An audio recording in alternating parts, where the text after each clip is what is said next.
बिस्मिल्लाहिर्रहमानिर्रहीम। अस्सलामु अलैकुम नाज़रीन, मैं हूँ शेख अबरार सईद।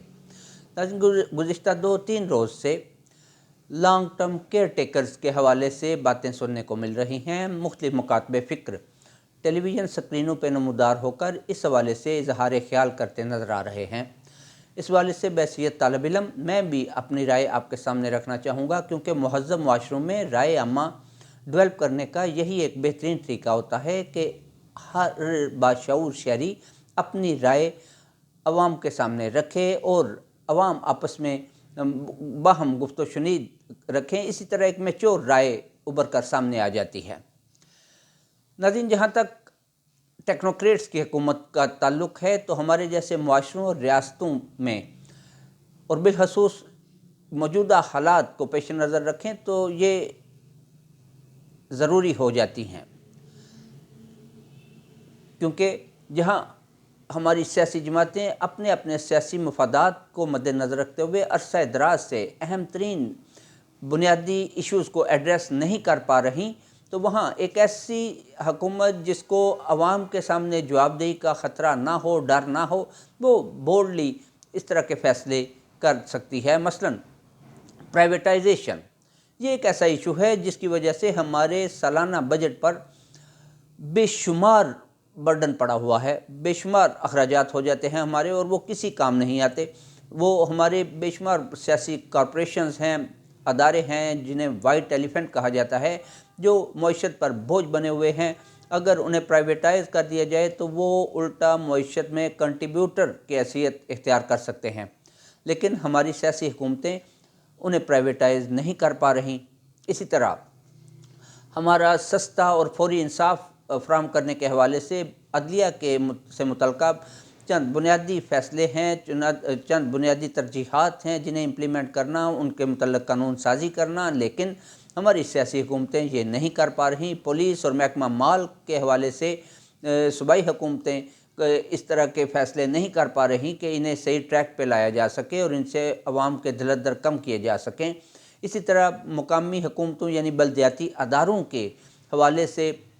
सॉलिड कानून साज़ी हो और मुस्तहकम फ़ैसले हों जिनकी बुनियाद पर ये बल्दियाती अदारे अपने एक्चुअल स्पिरिट के तहत अवाम की फलाह व बहबूद के लिए काम कर सकें। तो इस तरह के बेशुमार मामलात हैं जिनको हमारी सियासी हुकूमतें हकीकत में अपने सियासी और वक्ती मफादात के पेश नज़र एड्रेस नहीं कर पा रहीं।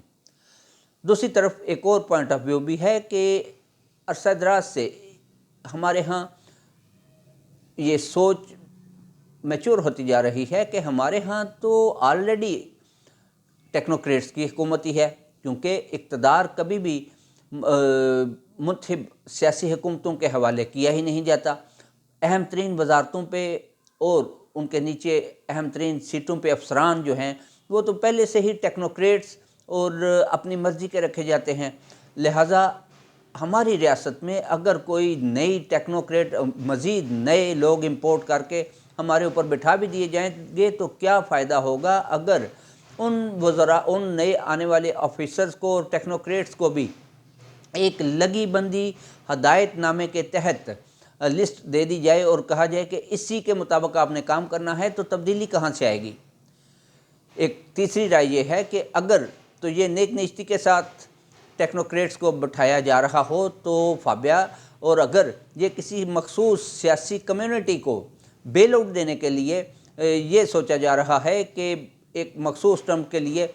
टेक्नोक्रेट्स को बिठाकर सियासी कम्युनिटी को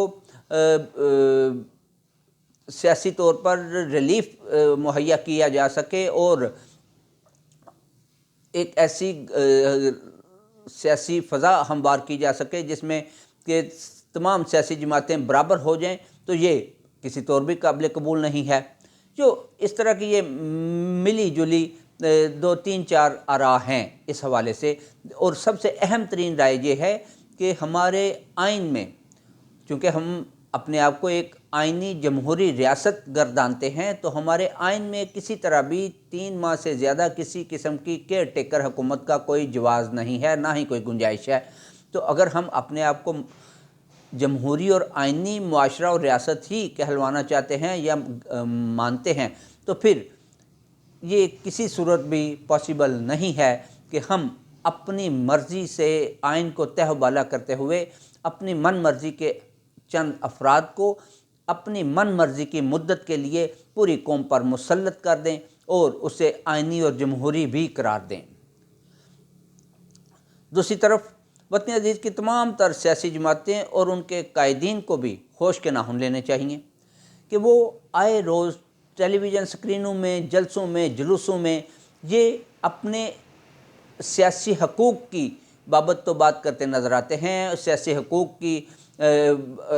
حصول کے لیے جد و جہد کرتے نظر آتے ہیں۔ ان کا تمام زور اپنے سیاسی حقوق حاصل کرنے، دوبارہ سے اپنی حکومتیں قائم کرنے کے حوالے سے ہے، لیکن کوئی بھی سیاسی جماعت، کوئی بھی سیاسی رہنما، کوئی بھی لیڈر ملک پاک کو درپیش معاشی مسائل کے حل کا کوئی فارمولہ پیش کرتا نظر نہیں آتا۔ تمام سیاسی جماعتوں اور قائدین کو چاہیے تو یہ کہ اس وقت ملک جس گرداب میں پھنس چکا ہے اس سے نکلنے کے لیے ان کے پاس کون سا ذریعہ ہے، کون سا فارمولہ ہے، ان کی کیا سوچ ہے، کیسے وہ برسر اقتدار آنے کے بعد ملک کو ان معاشی مسائل سے نبرد آزما ہوں گے اور کیسے وہ عوام کو ریلیف دیں گے۔ اس حوالے سے کوئی بھی سیاسی جماعت اور کوئی بھی سیاسی لیڈر بات کرتا نظر نہیں آتا۔ میری رائے ہے کہ سیاسی جماعتوں کو اگر یہ خدشہ ہے کہ اسٹیبلشمنٹ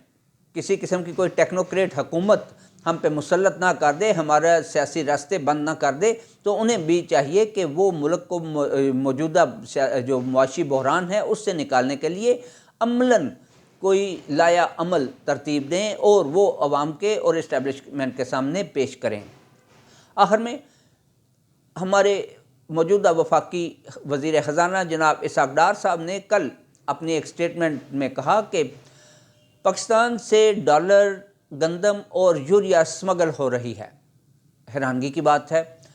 جناب اسحاق ڈار صاحب، آپ کی حکومت جو کم و بیش 80 وفاقی وزراء اور مشیروں پہ مشتمل ہے اور ان کے نیچے سینکڑوں ہزاروں افسران ان کے ساتھ کام کر رہے ہیں اور آپ لوگ بھی وہاں پہ اسلام آباد میں موجود ہیں، آپ لوگ صرف اسلام آباد میں وفاقی حکومت کے پروٹوکول انجوائے کرنے کے لیے نہیں ہیں۔ آپ کا یہ کام ہے کہ اگر آپ کو یہ بات آپ کے علم میں ہے یہ بات کہ ڈالر، گندم اور یوریا اسمگل ہو رہی ہے اور آپ اسے کنٹرول نہیں کر پا رہے، تو یہ صرف عوام الناس کو اطلاع دینا ضروری نہیں ہے کہ جی یہ ہو رہا ہے اور ہم دیکھ رہے ہیں۔ اس کے لیے آپ نے ابھی تک کون سے عملی اقدامات کیے ہیں وہ بھی شیئر کریں نا، اور کون سے وہ مسائل ہیں، وہ کون سی پرابلمز ہیں جن کی وجہ سے آپ انہیں کنٹرول نہیں کر پا رہے، وہ عوام کے ساتھ شیئر کریں۔ یہ کون سی بات ہے کہ آپ 24 کروڑ عوام کو یہ اطلاع دے رہے ہیں کہ جی آپ کے تمام تر جو مسائل ہیں، تمام تر جو دلدر ہیں جو ہم کنٹرول نہیں کر پا رہے، ان کی وجہ یہ ہے۔ تو یہ وجہ تو ہے، لیکن آپ نے اسے کنٹرول کرنے کے لیے کیا کیا ہے؟ میں امید رکھتا ہوں کہ آئندہ بیان میں آپ یہ بتائیں گے قوم کو کہ جی یہ 3 ایشوز جو ہیں جو اسمگل ہو رہی ہے پاکستان سے، ہم نے اسے کنٹرول کرنے کے لیے یہ کیا ہے، لیکن اس وجہ سے یہ کنٹرول نہیں ہو رہے۔